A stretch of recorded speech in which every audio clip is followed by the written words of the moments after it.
Bit নুন ছিটিয়ে দিলাম।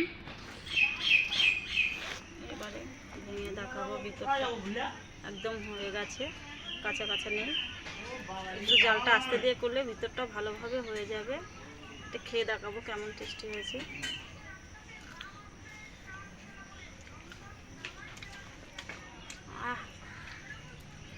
দারুণ। বন্ধুরা, আপনারা বিকেলবেলা মুড়ি দিয়েও খেতে পারেন, আবার ডালের সঙ্গে পেঁয়াজিও খেতে পারেন, দারুণ লাগবে।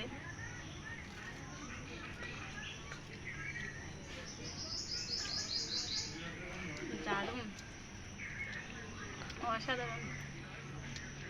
তো কেমন লাগলো অবশ্যই একটি লাইক করে যাবেন, আমার চ্যানেলটিকে সাবস্ক্রাইব করে দেবেন, পাশে থাকবেন। দেখা হবে আবার পরের একটা ভিডিওতে, ততক্ষণে টাটা। তো বিট নুন ছিটিয়ে দিলাম।